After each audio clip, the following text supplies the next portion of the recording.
Hello to all, welcome to E सरल।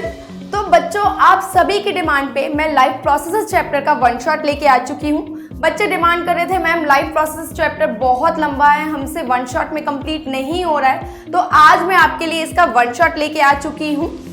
जो बच्चे मेरे बारे में नहीं जानते हैं, तो मैं हूँ आपकी बायोलॉजी एजुकेटर डॉक्टर दीक्षा, जो समय समय पर आपको मोटिवेशन एंड गाइडलाइन देती रहती है। बच्चों, इस लेक्चर को स्टार्ट करने से पहले मैं आपको ई सरल के रिजल्ट के बारे में बता दूं। ये वो बच्चे हैं जिन्होंने हमारे साथ इस साल अपनी ड्रीम परसेंटेज गेन की है। बहुत सारे बच्चों ने अबव 95 प्लस स्कोर किया है, बहुत सारे ऐसे बच्चे हैं जिन्होंने 90 प्लस स्कोर किया है। तो जो बच्चे हमारे साथ इनरोल होना चाहते हैं, क्लास 9th में है तो वो कैप्टन कोर्स में इनरोल हो सकते हैं, और वो बच्चे जो क्लास 9th से ही अपने जेई की प्रिपरेशन स्टार्ट करना चाहते हैं, वो जेई शक्ति कोर्स में इनरोल हो सकते हैं। वो बच्चे जो क्लास 10th में आए हैं और पता नहीं कैसे पढ़े, कहाँ से गाइडलाइन ले, वो चैम्प कोर्स में इनरोल हो सकते हैं। और वो बच्चे जो क्लास 10th के साथ ही अपने ड्रीम आईआईटी कॉलेज में जाना चाहते हैं, वो अग्नि कोर्स में इनरोल हो सकते हैं।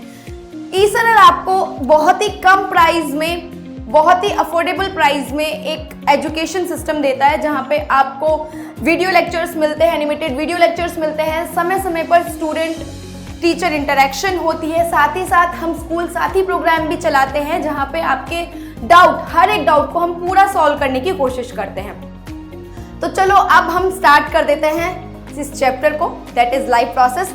पहला क्वेश्चन तो यही उठता है कि लाइफ प्रोसेस क्या है। तो लाइफ प्रोसेसेस वो हैं जो हम रोज अपनी डेली लाइफ में एक्टिविटी करते हैं। Some important activities performed by all living organisms to maintain and continuity of their life। जैसे हम रोज खाना खाते हैं, सांस लेते हैं, हमारा फूड इधर से उधर पूरी बॉडी में ट्रांसपोर्ट होता है, जो अनवांटेड मटेरियल है उसे बाहर एक्सक्रीट आउट करते हैं। तो ये सारी चीजें किस में आ जाती हैं? लाइफ प्रोसेसेस में आती हैं।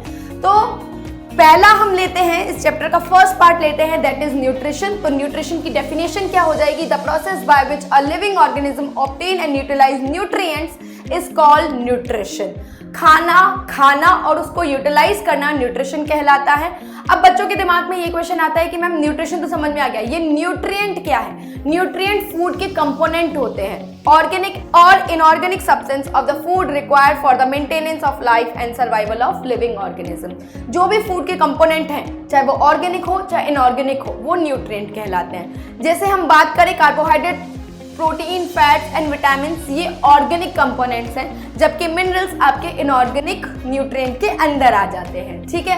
अगर मोड ऑफ न्यूट्रिशन की बात की जाए तो दो टाइप के मोड्स होते हैं न्यूट्रिशन के, पहला है ऑटोट्रॉफिक, दूसरा है हेटरोट्रॉफिक। ऑटोट्रॉफिक की बात करें तो वो प्लांट जो अपना फूड खुद बनाते हैं with the help of sunlight, chlorophyll, water and carbon dioxide. ठीक है। तो फोटो ऑटोट्रॉफिक होते हैं प्लांट, यानी सनलाइट की प्रेजेंस में अपना फूड बनाते हैं, तो मोस्टली ग्रीन प्लांट आ जाते हैं इसके अंदर। और सम बैक्टीरिया जिनके पास क्लोरोफिल पिगमेंट होता है, वो सनलाइट की प्रेजेंस में अपना फूड खुद बना लेते हैं। बात करें हेटरोट्रॉफिक न्यूट्रिशन की, तो इसके अंदर वो ऑर्गेनिज्म आ जाते हैं जो अपने फूड के लिए किसी और पे डिपेंड रहते हैं। इसके अगर सब टाइप्स देखे जाए तो इसके अंदर आ जाते हैं सेप्रोफाइटिक, पैरासाइटिक और होलोजोइक। बात करें सेप्रोफाइटिक की, तो वो ऑर्गेनिज्म आते हैं सेप्रोफाइटिक के अंदर जो डेड एंड डिकेइंग मैटर पे डिपेंड रहते हैं अपने न्यूट्रिशन के लिए। जैसे मशरूम किसका एग्जाम्पल है? सेप्रोफाइटिक का एग्जाम्पल है। पैरासाइटिक न्यूट्रिशन क्या होता है? जब कोई ऑर्गेनिज्म किसी लिविंग ऑर्गेनिज्म के ऊपर या अंदर रह के उसे न्यूट्रिशन लेता है, तो उसे पैरासाइटिक न्यूट्रिशन कहते हैं।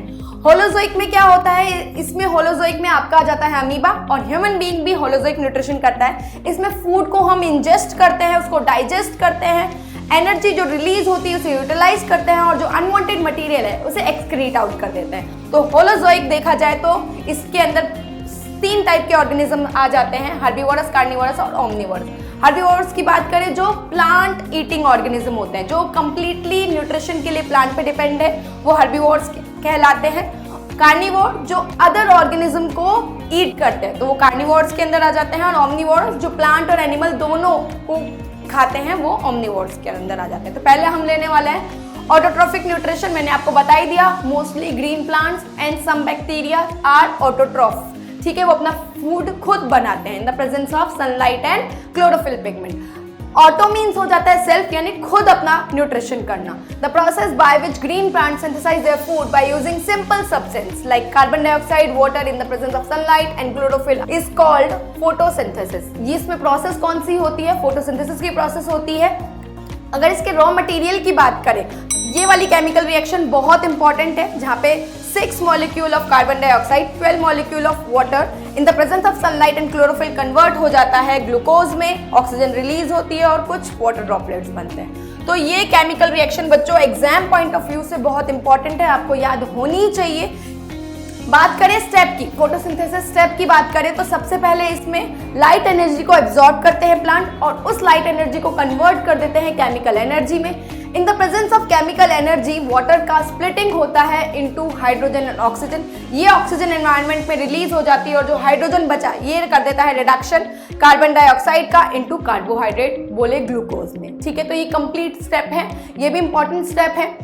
अब हम आ जाते हैं आगे हेटेरोट्रॉफिक न्यूट्रिशन की। तो हेटेरोट्रॉफिक न्यूट्रिशन में कौन से ऑर्गेनिज्म आते हैं ये मैं आपको बता ही चुकी हूँ, जो अदर ऑर्गेनिज्म पे डिपेंड है अपने न्यूट्रिशन के लिए।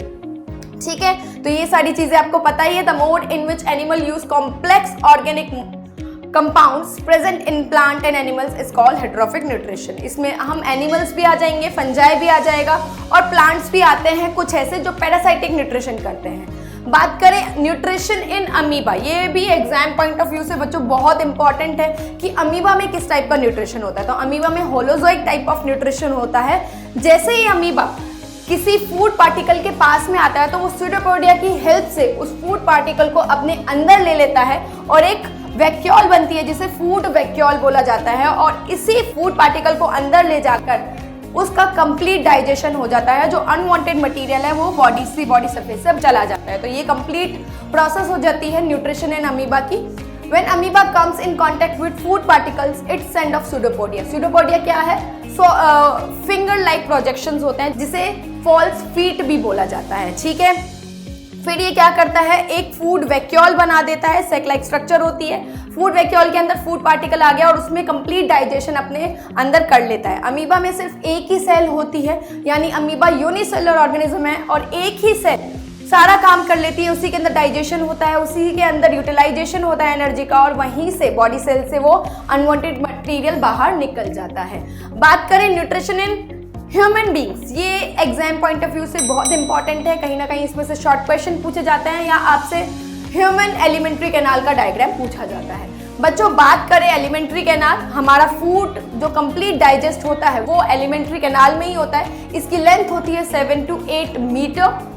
बात करें डाइजेशन की, तो हमारा डाइजेशन कैसा है, कैटाबॉलिक प्रोसेस है, मतलब कॉम्प्लेक्स फूड को लिया जाता है और उसको सिंपलर फॉर्म में कन्वर्ट किया जाता है with the help of various hydrolytic enzyme, ऐसे एंजाइम जो हाइड्रोजन वाटर की प्रेजेंस में काम करते हैं। ठीक है, तो human digestive system constitute a long tubular structure called alimentary canal and various digestive gland are associated with it. ठीक है, अगर बात करें इस डायग्राम की, तो हमारा फूड का डाइजेशन स्टार्ट हो जाता है माउथ से। माउथ में मिलता है teeth, tongue and salivary gland. Salivary gland में एमाइलेज एंजाइम मिलता है जो कि कार्बोहाइड्रेट का डाइजेशन स्टार्ट कर देता है। तो फूड का डाइजेशन हमारे माउथ से ही स्टार्ट हो जाता है। टीथ फूड को कट करने का काम करता है और जो टंग होती है वो थोरली मिक्स करने का, फूड को थोरली मिक्स करने का काम करते हैं। जैसे ही फूड यानी कार्बोहाइड्रेट का डाइजेशन माउथ से स्टार्ट हो जाता है, जैसे ही फूड आगे जाता है तो वो ईसोफेगस में जाता है। ईसोफेगस में कोई डाइजेशन नहीं होता, जस्ट एक ट्यूब लाइक स्ट्रक्चर होती है जिसमें पेरिस्टालसिस मूवमेंट होती है। इस ईसोफेगस से फूड आ जाता है स्टमक में। स्टमक में प्रोटीन का डाइजेशन होता है with the help of pepsin. यहाँ पे एक चीज और, स्टमक में HCl एंजाइम भी प्रोड्यूस होता है। अब वॉल को, स्टमक की वॉल को HCl से बचाने के लिए यहाँ पे म्यूकस की लेयर भी मिलती है। तो इस तरीके से प्रोटीन के डाइजेशन हो जाने के बाद फूड आ जाता है स्मॉल इंटेस्टाइन में। स्मॉल इंटेस्टाइन में कंप्लीट फूड का डाइजेशन हो जाता है, यानी कार्बोहाइड्रेट, प्रोटीन, फैट यहाँ पे कंप्लीटली डाइजेस्ट हो जाते हैं। स्मॉल इंटेस्टाइन में लिवर से बाइल जूस आता है और पेनक्रियाज भी अपने एंजाइम स्मॉल इंटेस्टाइन में रिलीज कर देता है। अगर हम बात करें पेनक्रियाज में कौन कौन से एंजाइम होते हैं, तो पेनक्रियाज रिलीज करता है ट्रिप्सिन, एमाइलेज और लाइपेज। तो लाइपेज डाइजेस्ट करता है फैट को, ट्रिप्सिन डाइजेस्ट करता है प्रोटीन को और एमाइलेज बचे कच्चे कार्बोहाइड्रेट को डाइजेस्ट कर देता है। तो कंप्लीट डाइजेशन आपका स्मॉल इंटेस्टाइन में हो जाता है। लिवर भी अपना डाइजेशन स्मॉल इंटेस्टाइन में ही रिलीज करता है और पेनक्रियाज भी यहीं पे अपने जूसेस यहीं पे रिलीज करता है। जैसे ही फूड का कंप्लीट डाइजेशन हो जाता है, जो अनवांटेड मतलब बात करें कि जिसकी हमारी बॉडी को कोई रिक्वायरमेंट नहीं है, तो वो आ जाते हैं आपके लार्ज इंटेस्टाइन में। लार्ज इंटेस्टाइन में आपका वाटर एब्जॉर्ब होता है, बहुत सारे ड्रग्स होते हैं जो एब्जॉर्प्शन का काम भी करते हैं। एक चीज और, स्मॉल इंटेस्टाइन में फूड का कंप्लीट डाइजेशन होने के साथ साथ यहाँ पे एब्जॉर्प्शन भी स्टार्ट हो जाता है, ठीक है। और बचा कुचा मटेरियल आपके लार्ज इंटेस्टाइन में आ जाता है, जिसमें से वाटर बेसिकली एब्जॉर्ब होता है, बहुत सारे मिनरल्स और आपके ड्रग्स एब्जॉर्ब हो जाते हैं। और जो बचा कुचा मटेरियल है वो मॉर्निंग एक्टिविटी के थ्रू, एनएस के थ्रू बाहर आ जाता है। तो ये आपका कंप्लीट ह्यूमन डाइजेस्टिव सिस्टम है, इसमें से क्वेश्चन आते हैं। ये मैंने एक कंप्लीट टेबल फॉर्म में आपको समझाया है कि किस तरीके से फूड का डाइजेशन कहाँ कहाँ पे होता है। अगर माउथ की बात करें तो माउथ में टीथ मिलते हैं, टंग मिलते हैं, स्लाइवरी ग्लैंड मिलते हैं जो कि फूड पार्टिकल को छोटे छोटे पीसेस में तोड़ देते हैं। एमाइलेज एंजाइम यहाँ पे होता है जो कि स्लाइवरी ग्लैंड से रिलीज होता है। ये स्टार्च पे काम करता है, यानी कार्बोहाइड्रेट पे काम करता है, और किस में कन्वर्ट कर देता है, कॉम्प्लेक्स शुगर में कन्वर्ट कर देता है। इसके बाद पार्ट आ जाता है ईसोफेगस। ईसोफेगस में आपका किसी का भी डाइजेशन नहीं होता, जस्ट फूड को ट्रांसपोर्ट किया जाता है इनटू स्टमक। स्टमक की बात करें तो यहाँ पे प्रोटीन का डाइजेशन होता है with the help of pepsin enzyme. कौन रिलीज करता है, गैस्ट्रिक ग्लैंड करती हैं, जो कि प्रोटीएज पे काम करके इनटू छोटे छोटे प्रोटीन फ्रेगमेंट्स बना देते हैं। फिर आ जाता है फूड स्मॉल इंटेस्टाइन में, जहाँ पे फाइनल डाइजेशन हो जाता है, कंप्लीट डाइजेशन हो जाता है कंप्लीट फूड का। यहाँ पे एंजाइम काम करते हैं, माइलेज, लाइपेज और प्रोटीएज। यहाँ पे जूसेस रिलीज करते हैं पैनक्रियाज और आपका लिवर। स्मॉल इंटेस्टाइन खुद भी अपना सीक्रेशन उसी में ही छोड़ता है।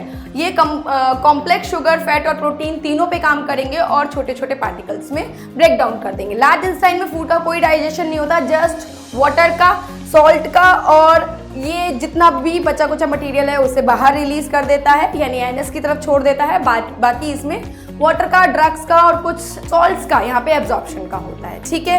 एनएस क्या करेगा, एलिमिनेशन ऑफ वेस्टेज, उसको रिमूव कर देगा, ठीक है। ये आपका न्यूट्रिशन का पार्ट कंप्लीट हो जाता है, यानी प्लांट में किस तरीके से होता है, उसमें कौन कौन से स्टेप होते हैं, बच्चों एग्जाम पॉइंट ऑफ व्यू से इंपॉर्टेंट है। बात करें ह्यूमन डाइजेस्टिव सिस्टम के पार्ट्स इंपॉर्टेंट है और कहाँ पे किसका डाइजेशन होता है, ये बहुत इंपॉर्टेंट है। आगे हम सेकेंड पार्ट में चलते हैं, दैट इज रेस्पिरेशन। बच्चे कंफ्यूज हो जाते हैं, मैम रेस्पिरेशन और ब्रीथिंग सेम है क्या?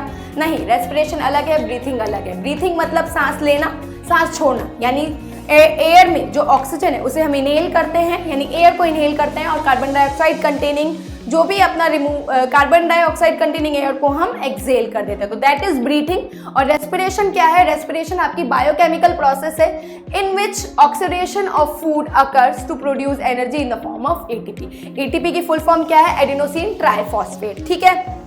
तो रेस्पिरेशन में क्या होता है कि ऑक्सीजन की प्रेजेंस में फूड को ब्रेक डाउन किया जाता है। जो भी हमने डाइजेशन प्रोसेस से फूड लिया है, इंजेशन प्रोसेस से हमने फूड लिया है, वो ऑक्सीजन की प्रेजेंस में ब्रेक हो जाता है और कंप्लीटली ब्रेक डाउन हो जाता है, ठीक है। और क्या रिलीज करता है? Carbon dioxide, water and energy. बात करें टाइप ऑफ रेस्पिरेशन की, तो दो टाइप के रेस्पिरेशन मिलते हैं, एरोबिक और एनारोबिक। एरोबिक की बात करें जहाँ पे ऑक्सीजन प्रेजेंट रहता है, फूड का कंप्लीट ब्रेक डाउन होता है और लार्ज अमाउंट ऑफ एनर्जी बनती है। बात करें एनारोबिक रेस्पिरेशन की, तो यहाँ पे फूड का कंप्लीट ब्रेक डाउन नहीं होता है, small amount of energy release होती है, साथ ही साथ यहाँ पे ऑक्सीजन की प्रेजेंस नहीं होती, ठीक है। तो ये आपको दिखाया गया है aerobic respiration, anaerobic respiration. Aerobic मतलब होता है ऑक्सीजन की प्रेजेंस में।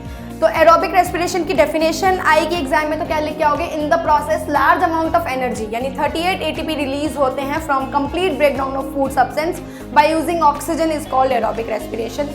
ये दो स्टेप में होती है। पहला स्टेप होता है सेल के अंदर साइटोप्लाज्म में। साइटोप्लाज्म से जैसे ही आपका पाइरुवेट बन जाता है, जैसे ही फूड का ब्रेकडाउन हुआ, पाइरुवेट बना, तो ये पाइरुवेट एरोबिक रेस्पिरेशन के अंदर माइटोकॉन्ड्रिया में जाता है और फूड का कंप्लीट ब्रेकडाउन हो जाता है into carbon dioxide, water and energy. कितनी एनर्जी? 38 एटीपी, ठीक है। बात करें एनारोबिक, यहाँ पे एनारोबिक आएगा, एनारोबिक आएगा यहाँ पे, ठीक है। एनारोबिक रेस्पिरेशन की बात करें तो एनारोबिक रेस्पिरेशन में फूड का कंप्लीट ब्रेकडाउन नहीं होता है, small amount of energy release होती है, ठीक है, और in the absence of oxygen होता है। जैसा एरोबिक रेस्पिरेशन में हुआ, फूड आया, सेल के अंदर आया, वो साइटोप्लाज्म में ही पाइरुवेट में कन्वर्ट हो जाता है। तो यहाँ पे भी ये चीज होगी, फूड आएगा, ग्लाइकोलाइसिस प्रोसेस होगी, ग्लूकोज को तोड़ना इस ग्लाइकोलाइसिस कहाँ पे होगी? ये साइटोप्लाज्म में होगी, पाइरुवेट या पाइरुविक एसिड बन जाता है, both are same, pyruvic acid बोल लो या पाइरुवेट बोल लो। पर यहाँ पे वो माइटोकॉन्ड्रिया में नहीं जाता, in cytoplasm he in the absence of oxygen यहाँ पे क्या होता है, फर्मेंटेशन प्रोसेस होती है। अगर बात करें यीस्ट की तो यीस्ट में बनता है अल्कोहल, और बात करें ह्यूमन की, ह्यूमन में भी एनारोबिक रेस्पिरेशन होता है। जब हम किसी दिन सडन उठ के रनिंग करने लग जाते हैं, डांस प्रैक्टिस करने लग जाते हैं, अगर हम रेगुलर नहीं है उस एक्टिविटी में, तो हमारी बॉडी में भी एनारोबिक रेस्पिरेशन होता है, तो वहां पे बनता है आपका लैक्टिक एसिड, जिसकी वजह से मसल क्रैम्प हो जाता है। ये बच्चों आपको पता होना चाहिए। साइटोप्लाज्म में ही यही pyruvic acid in the absence of oxygen convert हो जाता है अल्कोहल में, यीस्ट में, और लैक्टिक एसिड में ह्यूमन बॉडी में, मसल्स। ठीक है, बात करें एनारोबिक रेस्पिरेशन की, दो टाइप्स के होते हैं, अल्कोहलिक जो कि यीस्ट में होता है, लैक्टिक एसिड फर्मेंटेशन जो ह्यूमन बॉडी में मसल्स में होता है। जब हम विगरस एक्सरसाइज कर लेते हैं किसी दिन, या किसी दिन सडन हमने रनिंग कर ली, डांस प्रैक्टिस कर ली, तब होता है। यहाँ पे अगर ये इस चार्ट की बात करें तो एग्जाम पॉइंट ऑफ व्यू से बच्चों ये बहुत इंपॉर्टेंट है। The breakdown of glucose by various pathway, 3 pathway होते हैं। अगर ऑक्सीजन की प्रेजेंस में अगर ग्लूकोज का ब्रेकडाउन हो रहा है तो carbon dioxide, water and large amount of ATP release होती है, यानी 38 एटीपी रिलीज होता है। बात करें यीस्ट में, जबकि एनारोबिक रेस्पिरेशन होता है तो इथेनॉल बनता है, कार्बन डाइऑक्साइड बनता है और एनर्जी रिलीज होती है। कितनी energy? Only 2 ATP. Lake of oxygen in human muscle में भी जब ऑक्सीजन नहीं मिल पाती है उतनी, तो एनारोबिक रेस्पिरेशन होता है, यहाँ पे लैक्टिक एसिड होता है और एनर्जी रिलीज होती है, पर यहाँ पे कार्बन डाइऑक्साइड रिलीज नहीं होता है। ठीक है, बात करें, अब हम बात करते हैं ह्यूमन रेस्पिरेटरी सिस्टम की। ठीक है, तो यहाँ पे अगर पासेज देखें कि एयर कहाँ से ह्यूमन बॉडी में अंदर जाती है, तो सबसे पहले नॉस्ट्रिल में आएगी। ये जो नेजल पोर है दैट इज नॉस्ट्रिल, यहाँ से जाएगी नेजल पासेज में, नेजल पासेज इन नेजल कैविटी। फिर फेरिंग्स आपका क्या है? Common path for digestive system and respiratory system. ये कॉमन पाथ है, यहीं से एयर भी जाती है, यहीं से फूड भी जाता है। पर इसके आगे की जो एयर है वो जाएगी लैरिंग्स में। लैरिंग्स क्या है? ट्रैकिया का अपर पार्ट है, जिसे साउंड बॉक्स भी बोला जाता है।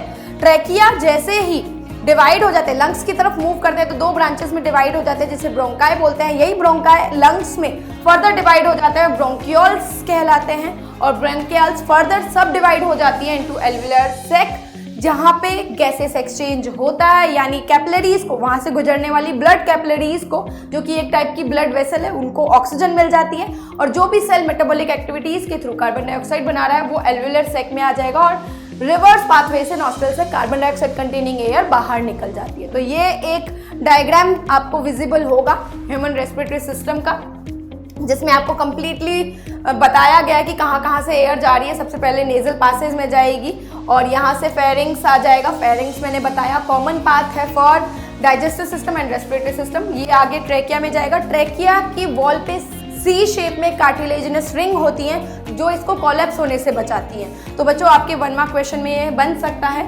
इसके बाद जैसे ही ट्रैकिया लंग्स की तरफ मूव होता है तो ब्रोंकाई में डिवाइड हो जाता है, देन ब्रोंकियोल्स, और ब्रोंकियोल्स फर्दर डिवाइड हो जाती है इनटू एल्वियोलर सैक, जहाँ पे गैसेस एक्सचेंज होता है।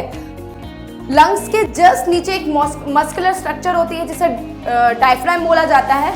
ये ब्रीथिंग में बहुत हेल्पफुल रहता है। तो हम अब देख लेते हैं मैकेनिज्म ऑफ ब्रीथिंग। ब्रीथिंग मैंने बताया क्या है? ऑक्सीजन कंटेनिंग एयर को अंदर लेना और कार्बन डाइऑक्साइड कंटेनिंग एयर को बाहर छोड़ना इज ब्रीथिंग। ब्रीथिंग और रेस्पिरेशन दोनों प्रोसेस अलग है। बात करें मैकेनिज्म ऑफ ब्रीथिंग की तो इसमें 2 स्टेप होते हैं। पहला स्टेप है इंस्पिरेशन, दूसरा है एक्सपायरेशन। इंस्पायरेशन में क्या होता है? हमें एयर को अंदर लेना है, तो यहाँ का लंग्स का वॉल्यूम ज्यादा होना चाहिए और प्रेशर कम होना चाहिए। आपको पता ही है volume inversely proportional to pressure होता है। ठीक है, तो वॉल्यूम बढ़ेगा, एयर ज्यादा से ज्यादा जा पाएगी और उतना ही प्रेशर कम हो जाएगा। ठीक है, इंस्पायरेशन में क्या होता है? मैंने बताया लंग्स के जस्ट नीचे एक मस्कुलर स्ट्रक्चर होती है जिसे डायफ्राम बोला जाता है। तो इंस्पायरेशन के वक्त जैसे हम सांस अंदर लेते हैं तो ये जो डायफ्राम होती है ये फ्लैट हो जाती है। वैसे नॉर्मली इसकी डोम शेप में स्ट्रक्चर होती है, पर इंस्पायरेशन के वक्त ये फ्लैट हो जाती है। फ्लैट होगी तो वॉल्यूम बढ़ेगा। साथ ही साथ जो आपकी रिब्स होती हैं, जिसको हिंदी में पसलियां बोला जाता है, ये भी forward, upward and outward move होती है, यानी वॉल्यूम इनसे भी बढ़ेगा। तो यहाँ पे मैंने ट्रिक आपको क्लास में बताई थी। ट्रिक इज उफ्फू। जब हम इंस्पायरेशन करते हैं यानी सांस लेते हैं तो रिब्स में उफ्फू की प्रोसेस होती है, यानी रिब्स मूव करती है अपवर्ड, फॉरवर्ड एंड आउटवर्ड। इसकी वजह से थोरैकिक कैविटी का वॉल्यूम बढ़ जाता है, साथ ही साथ जो प्लूरल फ्लूइड है वहां पे प्रेशर कम हो जाएगा, लंग्स एक्सपेंड हो पाएंगे क्योंकि वॉल्यूम बढ़ चुका है, decrease in lungs air pressure, वहीं पे जो प्रेशर होगा वो कम हो जाएगा, साथ ही साथ हम वॉल्यूम बढ़ने की वजह से ज़्यादा एयर को अपने अंदर ले पाएंगे। ये तो बात हुई इंस्पायरेशन की। जब हमें कार्बन डाइऑक्साइड कंटेनिंग एयर को हमें बाहर रिलीज करना है तो प्रोसेस होता है एक्सपायरेशन। इस वक्त क्या होता है, जो आपका फ्लैट हो गया था डायफ्राम वो वापस डॉम शेप में कन्वर्ट हो जाएगा। ये शेप क्या है, डॉम शेप, ये वापस कैसा हो जाएगा, फ्लैट से डॉम शेप में कन्वर्ट हो जाएगा, जिससे वहाँ का जो वॉल्यूम है वो कम होने लग जाएगा और जो रिब्स है वो भी अपनी नॉर्मल पोजीशन में चली जाएगी, यानी अपवर्ड का उल्टा डाउनवर्ड, फॉरवर्ड का बैकवर्ड और आउटवर्ड यानी इनवर्ड। यानी यहाँ पे प्रोसेस होगी इनवर्ड, बैकवर्ड और डाउन, ये वाली प्रोसेस है ना, डाउनवर्ड, बैकवर्ड और इनवर्ड आपकी प्रोसेस होगी रिब्स की, जिसकी वजह से वो रिब्स अपने नॉर्मल पोजीशन में आ जाएंगे, वापस जो डायफ्राम है वो डॉम शेप का हो जाएगा। ठीक है, decrease in thoracic cavity volume, volume वापस डिक्रीज होने लग जाएगा, जिसकी वजह से प्रेशर बढ़ जाएगा। अगर वॉल्यूम कम हो रहा है तो प्रेशर बढ़ेगा और इस प्रेशर बढ़ने की वजह से हम क्या करते हैं, एक्सपायरेशन करते हैं, air moves out of the lungs. ठीक है, तो ये प्रोसेस आपको समझ में आ गया होगा। दोनों ही प्रोसेस मैकेनिज्म के अंदर आते हैं, मैकेनिज्म ऑफ ब्रीथिंग के अंदर आते हैं, एग्जाम पॉइंट ऑफ व्यू से इंपॉर्टेंट है। बात करें, अब हमने फूड खा लिया, उसको ऑक्सीजन के प्रेजेंस में ब्रेक कर दिया, एनर्जी रिलीज हो गई। अब जो एनर्जी रिलीज हुई है उसको बॉडी में ट्रांसपोर्ट करना है, तो थर्ड पार्ट आ जाता है लाइफ प्रोसेसेस का, दैट इज ट्रांसपोर्टेशन, यानी एनर्जी को इधर उधर कैसे मूव करना है। बच्चों बात करें ह्यूमंस की, एनिमल के अंदर ही आते हैं ह्यूमंस, तो ह्यूमंस में सर्कुलेटरी सिस्टम होता है जिसके अंदर दो पाथवे आ जाता है, दो सिस्टम आता है आपका, ब्लड वेस्कुलर सिस्टम आ जाता है और लिम्फेटिक सिस्टम आता है और इन्हीं दोनों सिस्टम से हमारी बॉडी में मटेरियल मूव होते हैं।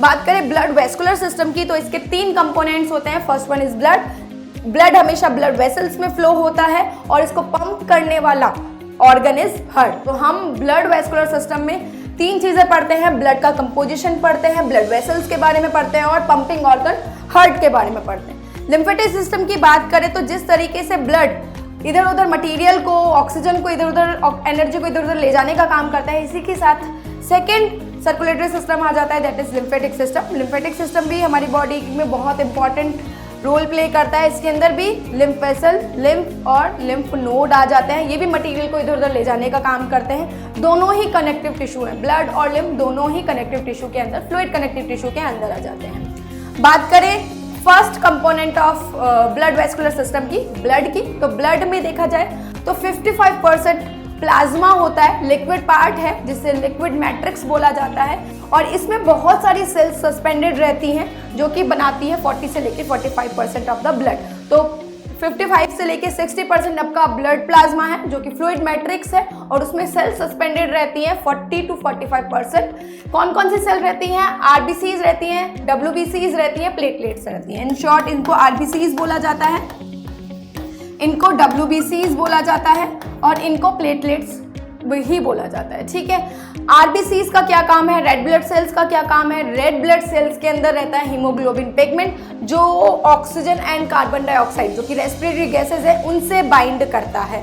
तो गैसेस को, रेस्पिरेटरी गैसेस को बाइंड कौन करता है, हीमोग्लोबिन पिगमेंट। कहाँ मिलता है, आरबीसीज के अंदर। व्हाइट ब्लड सेल्स का क्या काम है, इनके पास लिम्फोसाइट्स और डिफरेंट पैथोजन किलिंग एजेंट मिलते हैं जो कि हमें प्रोटेक्शन देते हैं फ्रॉम डिफरेंट डिजीज। प्लेटलेट्स के पास क्लॉटिंग फैक्टर होते हैं जिसकी वजह से हमारा ब्लड क्लॉट हो जाता है। ऐसा होता है ना कि जब हमें चोट लगती है तो ब्लड हमेशा फ्लो नहीं होता रहता, कुछ टाइम बाद वो बंद हो जाता है बहना और वहाँ पे ब्राउन कलर की एक क्लॉट बन जाती है। तो वो किसकी वजह से होती है, प्लेटलेट की वजह से होती है, क्योंकि यहाँ पे क्लॉटिंग फैक्टर्स मिलते हैं, क्लॉटिंग प्रोटीन्स मिलते हैं। ठीक है, ये हो गई ब्लड की बात करें ब्लड हमेशा ब्लड वेसल्स में फ्लो होता है तो हमारी बॉडी में तीन टाइप की ब्लड वेसल्स मिलती हैं, artery, when and capillaries. Artery में हमेशा ऑक्सीजनेटेड ब्लड फ्लो होता है पर इसका एक एक्सेप्शन है, दैट इज पल्मोनरी आर्टरी जिसमें डीऑक्सीजनेटेड ब्लड फ्लो होता है। वो राइट वेंट्रिकल से ब्लड लेके जाता है लंग्स की तरफ। ठीक है, बात करें वेन्स की तो वेन्स में हमेशा डीऑक्सीजनेटेड ब्लड फ्लो होता है पर इसका भी एक्सेप्शन है, दैट इज पल्मोनरी वेन जो कि ऑक्सीजनेटेड ब्लड कंटेन करता है। वो लंग से ब्लड को लेके आता है, ऑक्सीजनेटेड ब्लड को लेके आता है टू लेफ्ट एट्रियम। ठीक है, कैपिलरीज जो पतली ट्यूब्स होती हैं जो इंडिविजुअल सेल को ब्लड देती हैं वो कैपिलरीज होती हैं। तो ये इस टाइप की ब्लड वेसल्स हमारी बॉडी में मिलती हैं, आर्टरी, वेन और कैपिलरीज। कैपिलरीज एक्सचेंज सेल्स के बीच में मटेरियल का कैपिलरीज वाले एरिया में ही होता है। बात करें हार्ट की, तो जैसे जैसे ऑर्गेनाइजेशन बढ़ता चला गया है ना, ऑर्गेनिज्म बॉडी ऑर्गेनाइजेशन बढ़ता चला गया, तो हमारे अंदर वेल डेवलप हार्ट मिलता है, यानी सबसे हायर कैटेगरी का हार्ट मिलता है। बात करें फिशेस में तो 2 ही चैम्बर मिलेंगे, हार्ट के अंदर चैम्बर होते हैं। तो यहाँ पे बात करें तो फिशेस में 2 चैम्बर ही मिलेंगे, ऊपर वाला एट्रियम और नीचे वाला वेंट्रिकल। बात करें एम्फीबियन और रेप्टाइल्स की, तो यहाँ पे 3 चैम्बर मिलते हैं। अपर 2 चैम्बर्स को बोला जाता है एट्रिया और लोअर चैम्बर को बोला जाता है वेंट्रिकल। बात करें बर्ड्स की और मैमल्स की, तो यहाँ पे सबसे हायर टाइप का हार्ट मिलेगा, यानी 4 चैम्बर्ड हार्ट मिलेंगे।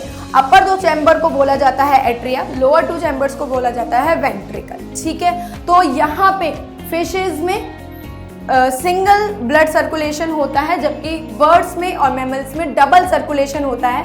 डबल सर्कुलेशन का मतलब होता है कि एक साइकिल में हार्ट से 2 टाइम ब्लड पास होता है। ये अभी हम देखेंगे कैसे। बात करें अपर 2 चैम्बर्स को बोला जाता है एट्रिया। ठीक है, 2 superior chambers are called right and left atrium. They are separated by inter atrial septum, और दोनों एट्रियम भी आपस में इंटर एट्रियल सेप्टम से, सेप्टम मतलब वॉल से डिवाइडेड रहते हैं। नीचे लोअर चैम्बर को बोला जाता है वेंट्रिकल्स, ये भी सेप्टम से डिवाइडेड रहता है, जिसे इंटर वेंट्रिकुलर सेप्टम बोला जाता है। डबल सर्कुलेशन की बात करें तो ये हार्ट क्या है, अपना पंपिंग ऑर्गन है। इसमें एक सर्कल में हार्ट से 2 टाइम पे ब्लड पास होता है। बात करें हार्ट के राइट साइड पार्ट की, तो हमेशा डीऑक्सीजनेटेड ब्लड फ्लो होता है। लेफ्ट साइड की बात करें तो ऑक्सीजनेटेड ब्लड फ्लो होता है। हमारी बॉडी में मेटाबॉलिक एक्टिविटीज होती रहती है, जिसके थ्रू बनता है carbon dioxide. Carbon dioxide containing blood लेके आता है कौन, सुपीरियर और इंफीरियर वेना केवा। कहाँ पे, राइट एट्रियम में। राइट एट्रियम से ब्लड आता है, डीऑक्सीजनेटेड ब्लड कहाँ आएगा, राइट वेंट्रिकल में। और पल्मोनरी आर्टरी, जिसका मैंने एक्सेप्शन दिया था आर्टरी का, जहाँ पे डीऑक्सीजनेटेड ब्लड फ्लो होता है, ये ब्लड को लेके आता है, डीऑक्सीजनेटेड ब्लड को लेके आता है कहाँ पे, लंग्स में, जहाँ पे प्यूरिफिकेशन होता है, ऑक्सीजन मिल जाती है ब्लड में और कार्बन डाइऑक्साइड रिमूव हो जाती है। ये ऑक्सीजनेटेड ब्लड लेफ्ट एट्रियम में आता है पल्मोनरी वेन के थ्रू, ये भी आपका एक्सेप्शन है वेन्स का। वहां से लेफ्ट एट्रियम से ब्लड आता है लेफ्ट वेंट्रिकल में और एओर्टा के थ्रू पूरी बॉडी को मिल जाता है। Aorta is the largest artery.